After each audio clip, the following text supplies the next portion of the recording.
अंकुर एक हिंदी ड्रामा है। ये कहानी इंसान की मक्कारी का जीता जागता प्रमाण है। चाहे कोई कितना भी पढ़ लिख ले, अगर वो कायर और मक्कार है तो हमेशा ही एक कायर और मक्कार रहेगा। ताकत और रुतबा इसे ढांप नहीं सकती है। एक दिन इसका नंगा नाच सबके सामने आ ही जाता है। लेकिन इससे पहले कि हम इस कहानी को देखें, अगर आपको मेरा काम पसंद आता है तो वीडियो को लाइक, शेयर और चैनल को सब्सक्राइब कर दें। सूर्या एक जमींदार का बेटा है। शहर में रहकर उसने किसी तरह 12वीं की परीक्षा पास कर ली। जब छुट्टियों में गांव वापस लौटा तो पिताजी ने आगे की पढ़ाई पर रोक लगा दी। कहा कि पढ़ लिख कर क्या मुंशीगिरी करोगे, लोगों के खातों की जांच करते फिरोगे। बाप दादाओं की इतनी बड़ी जमीन जायदाद है, इसे कौन संभालेगा। सूर्या का पिता अपने निकम्मे बेटे को अच्छे से जानता है। वो आगे पढ़ना लिखना सिर्फ इसलिए चाहता है कि अपने आवारा लफंगे दोस्तों के साथ कुछ और दिन मटरगश्ती कर सके।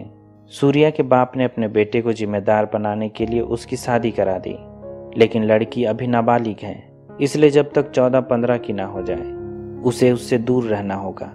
सूर्या काफी समय शहर में रहा है, इसलिए मॉडर्न और प्रोग्रेसिव होने का दिखावा करता है, पर गाहें बगाहें उसकी दोगलेबाजी झलक ही जाती है।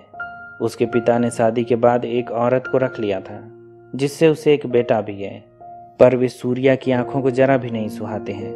अपनी माँ से कहता है कि इन्हें देखता हूँ तो जी में आता है जान से मार दूं।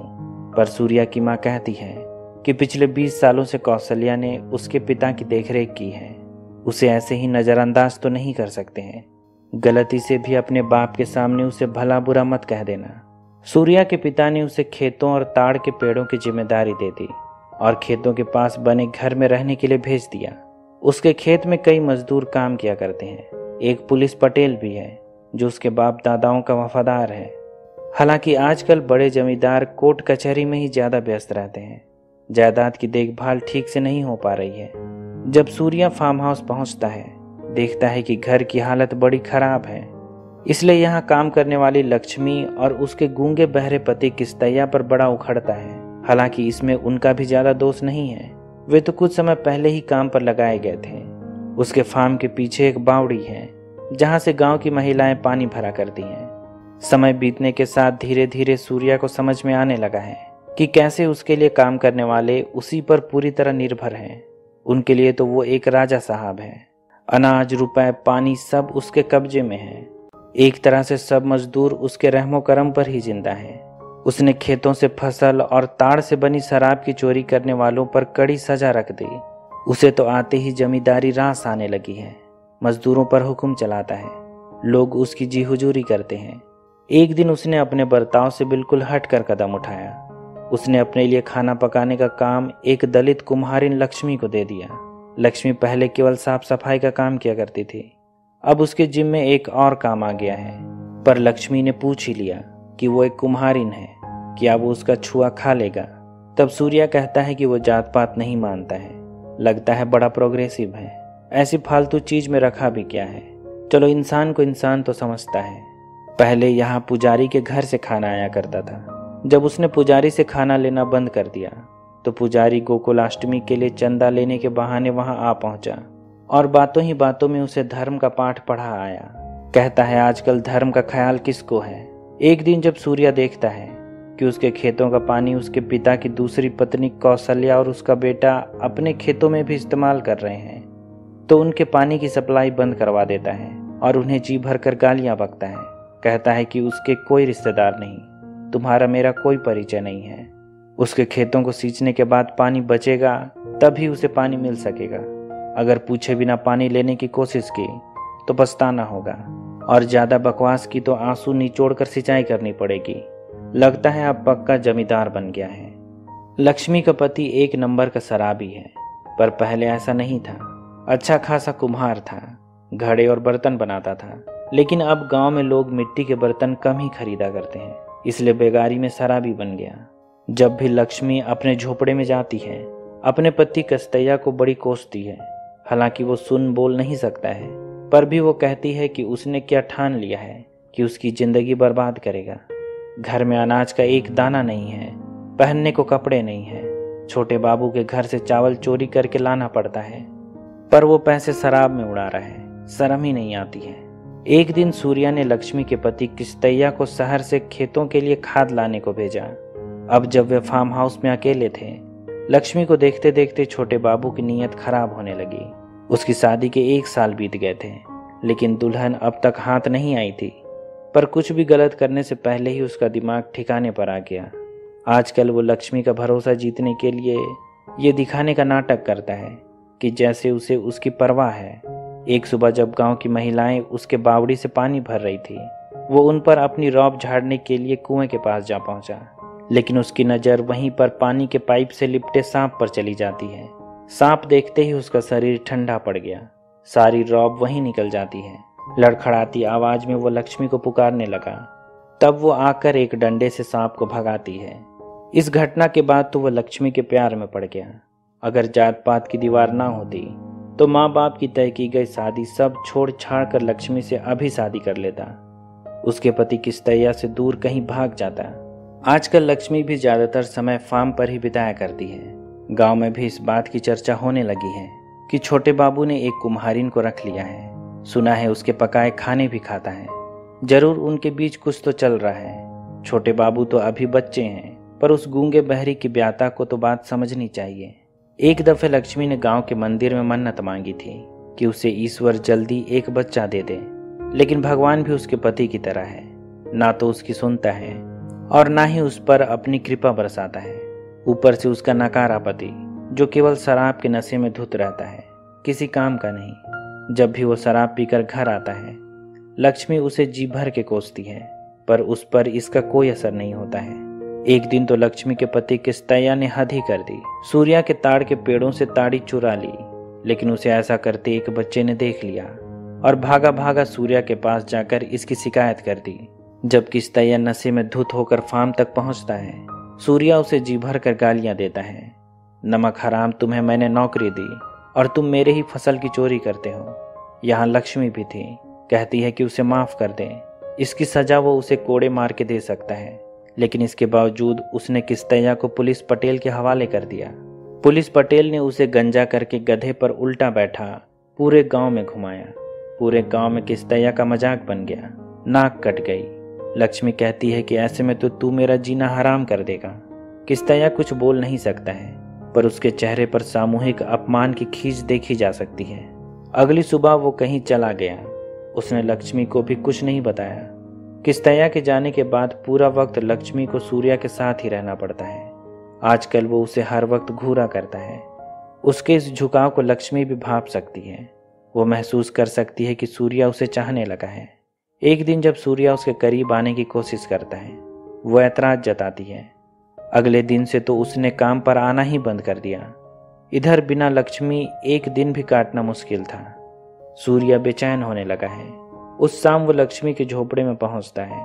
कहता है कि सुबह चाय कौन बनाएगा, खाना कौन पकाएगा, घर की देखभाल कौन करेगा। उसके लिए सूर्या की बेचैनी ने लक्ष्मी का भी मन मोह लिया। अगले दिन वो काम पर लौट जाती है। एक सुबह वे देखते हैं कि गांव में आकस्मिक बैठक बुलाई गई है। एक महिला अपने पति को छोड़कर दूसरे गांव में किसी दूसरी जात वाले के पास भाग गई। उसका पति उम्र में उससे काफी बड़ा है और उसे कोई बच्चा नहीं दे सकता है, लेकिन गांव के पंच उसे वापस अपने पति के पास लौटने का आदेश देते हैं। और जहां तक बच्चा पैदा करने की बात है, तो इसकी जिम्मेदारी वे उसके पति के दोनों भाइयों को सौंपते हैं। आखिर औरत की जिम्मेदारी उसके पति की ही केवल नहीं होती है, उसके लिए तो परिवार भी जिम्मेदार होता है। अगले दिन उस महिला की अर्थी घर से निकलती है। उसने आत्महत्या कर ली। ये सब देखकर लक्ष्मी भी बहुत घबरा गई। वो भी दूसरी जात की है। अगर छोटे बाबू से कोई रिश्ता रखेगी तो पंच उसी पर दोष लगाएंगे, फिर गांव से निकाल दे शायद। ऊपर से उसका पति भी कुछ दिनों से गायब है, पता नहीं वापस कब आएगा। सूर्या के पूछने पर कि वो क्यों इतनी उदास है, वो कहती है कि उसे अपने पति के पास जाना है। सूर्या कहता है कि वो उसे छोड़कर भाग गया। गूंगा बहरा, ऊपर से शराबी, वापस आएगा भी कि नहीं। वो उसे गालियां देता है। तब लक्ष्मी कहती है कि उसके बारे में बुरा मत बोलो बाबू, वो बुरा नहीं है, खाली शराब पीने की लत लग गई है। तब सूर्या कहता है कि वो किसी बात की चिंता ना करे, तुम्हारा ख्याल मैं रखूंगा, कहता है हमेशा के लिए। सूर्या के बाप ने 20 साल पहले जिस तरह एक औरत कौशल्या को रख लिया था, बेटा भी अब उसी रास्ते पर चल पड़ा है। अब लक्ष्मी सूर्या की रखैल है, लेकिन उसका भविष्य भी अधर पर अटका है। पता नहीं पत्नी के आने के बाद सूर्या उसके साथ कैसा सलूक करेगा। क्या उसे भी जमीन का एक टुकड़ा देकर उससे पल्ला झाड़ लेगा। पर सूर्या कहता है कि उसे चिंता करने की जरूरत नहीं है। लक्ष्मी का अब कोई नहीं है। अगर उसे यहाँ से जाना पड़ा तो उसके पास जाने के लिए कोई जगह भी नहीं है।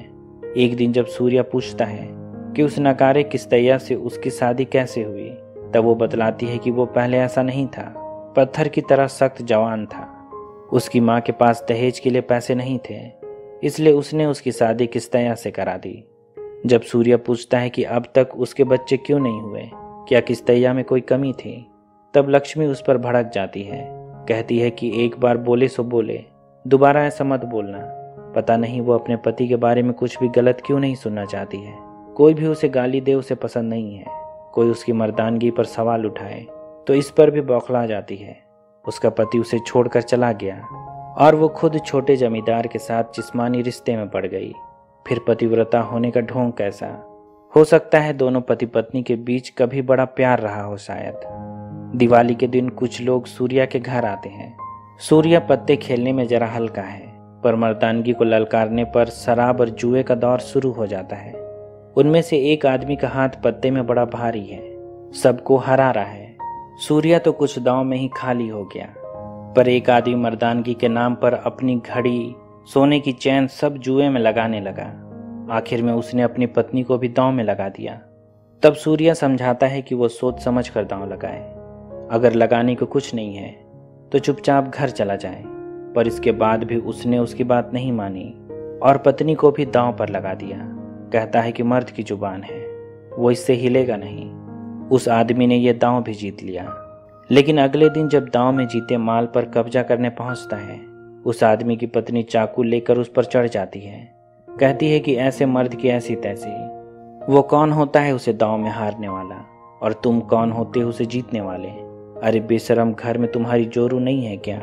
कल को उसे भी कोई जीतने वाला आ जाएगा। एक दिन सूर्या का पिता बड़े गुस्से में उसके घर पहुंचता है। उसे धमकाता है कि हद में रहे। क्या जात पात की उसे कोई परवाह नहीं है? एक बदजात को रख लिए हो, कल को तुम्हारी पत्नी को पता चलेगा तो उसे क्या जवाब दोगे? बाप के जीते जी ये हाल है तो मरने के बाद क्या गुल खिलाओगे? उसका बाप कहता है कि अपने भाई प्रकाश को पानी लेने से क्यों मना किया।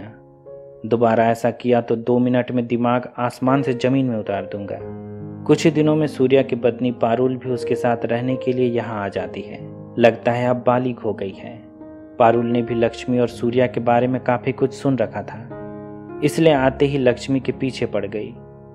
वो उसके हाथ का छुआ नहीं खाती है। कुछ ही समय में रसोई से भी निकाल दिया। समय बीतने के साथ साथ सूर्या की पत्नी ने उसे महज झाड़ू खटके तक ही समेट दिया है। एक दिन लक्ष्मी को उल्टियां होने लगी, चेहरा भी उतर सा जाता है। पारुल को लगता है कि उसकी तबीयत खराब है, कुछ दिन अपने घर में रहेगी तो अपने आप ठीक हो जाएगी। पर सूर्या समझ जाता है कि आखिर मामला क्या है, इसलिए अकेले में लक्ष्मी से मिलता है। कहता है कि ऐसा नहीं होना चाहिए था, वो यहाँ से चली जाए, कुछ भी करे पर यह राज सामने नहीं आना चाहिए। जब दिन गुजरने के साथ वो और कमजोर होने लगती है, सूर्या की पत्नी उसे काम से निकाल देती है। कहती है कि जब तक वो ठीक ना हो जाए यहाँ काम ना करे। सूर्या ये सब होते देख सकता है, पर इतना डरपोक है कि उसने अपने बच्चे और लक्ष्मी की जिम्मेदारी से पल्ला झाड़ लिया है। एक दिन वो लक्ष्मी से फिर मिलता है।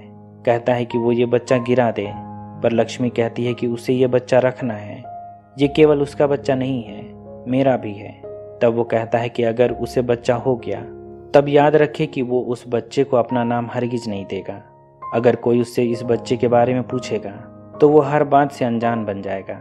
इसके बाद कई महीनों तक लक्ष्मी का कुछ अता पता नहीं चला और ना ही सूर्या ने उसकी कोई खोज खबर ली। एक दिन लक्ष्मी वापस आ गई और पारुल से काम मांगने लगी। बेचारी के घर में खाने के लिए कुछ नहीं बचा है। भूखों पेट बच्चे की देखभाल कैसे करती। जब पारुल उसके लिए खाना लेने जाती है, लक्ष्मी बोरी से चावल अपने पल्लू में भरने लगती है, लेकिन पारुल ने उसे ऐसा करते देख लिया। लक्ष्मी की हालत ये हो गई है कि उसे अनाज चोरी करके पेट भरना पड़ रहा है। पैर भारी हैं, इसलिए मेहनत मजदूरी नहीं कर सकती है। तब पारुल को दिखलाने के लिए कि उसे लक्ष्मी की कोई परवाह नहीं है, सूर्या उसे गालियां देता है। कहता है कि कोड़े मारकर खाल उतरवा दूंगा, दोबारा अपना मुंह मत दिखाना। अब बेचारी लक्ष्मी के पास ना खाने को कुछ है और ना ही उसकी देखभाल करने के लिए उसके पति का साथ ही है। उस डरपोक सूर्या ने भी उससे पल्ला झाड़ लिया है, लेकिन खाना तो खाना ही है, इसलिए खेतों से मक्के की फसल चुराती है। पर उसे ऐसा करते पुलिस पटेल देख लेता है, लेकिन जब वो लक्ष्मी की हालत देखता है उस पर बड़ा तरस खाता है। इसलिए लक्ष्मी के बदहाली की खबर देने सीधे सूर्या के पास पहुंच जाता है और कहता है कि उसे लक्ष्मी को यूं ही मरने के लिए नहीं छोड़ना चाहिए। वो उसके साथ रहती थी, सभी जानते हैं। कम से कम बड़े साहब से उसे कुछ सीखना चाहिए। किस तरह उसने कौशल्या और प्रताप के लिए अलग जमीन और घर की व्यवस्था कर दी। उसे भी लक्ष्मी पर रहम खानी चाहिए। जल्दी ही उसका बच्चा होने वाला है। उसका पति भी नहीं है, कहाँ जाएगी बेचारी। पर सूर्या कहता है कि अगर उसे लक्ष्मी की ज्यादा ही चिंता है तो क्यों ना वो उसे अपने पास रख ले। अब लक्ष्मी के पास कोई रास्ता नहीं है। उसे कुछ नहीं सूझ रहा। लगता है झोपड़े में पड़े पड़े मर जाएगी। लेकिन अगली सुबह जब उसकी नींद खुलती है, देखती है कि झोपड़े में उसका पति किस्तैया भी लेटा हुआ है। वो वापस आ गया। अब तो शराब भी छोड़ दी है और बाहर काम करके कुछ पैसे भी कमा लाया है। उसे देखते ही लक्ष्मी के आंसू फूट पड़े। उसके आंसू में शर्मिंदगी भी है और उम्मीद भी। उसने जिसका भरोसा करके अपने पति से फरेब किया था, उसने उसे मरने के लिए छोड़ दिया।